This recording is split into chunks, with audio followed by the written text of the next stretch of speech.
નમસ્તે, જય શ્રી કૃષ્ણ।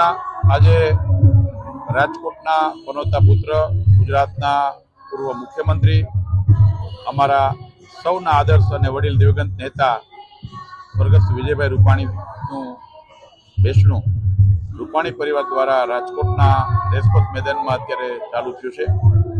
જે રીતે વિજયભાઈ સમાજ સેવા કરી હતી, જાહેર જીવનમાં લોકોની વચ્ચે રહીને સુખના સુખે દુઃખ, લોકોના સુખે સુખી અને લોકોના દુઃખે દુઃખી એ પ્રકારે જીવન વિતાવ્યું છે। એમને ગઈકાલે અંતિમ યાત્રામાં પણ આપણે જોયું છે કે લાખો લોકો એમને શ્રદ્ધાંજલિ અર્પવા માટે પધાર્યા હતા।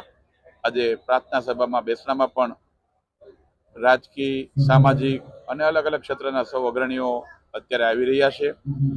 અલગ અલગ વિચારધારા ધરાવતા પોલિટિકલ પાર્ટીના લોકો પણ વિજયભાઈના જે પ્રકારનું જીવન હતું, જે પ્રકારે સમાજ સેવા હતી, એને યાદ કરીને એમને અશ્રુભીની શ્રદ્ધાંજલિ આપવા માટે પધારી રહ્યા છે। અમારા પરિવાર માટે, ભારતીય જનતા પાર્ટી માટે અને રાજકોટ માટે આ ખૂબ જ દુઃખદ ઘટના છે। સૌ લોકો સાથે મળીને પરિવારને સાંત્વના આપી રહ્યા છે।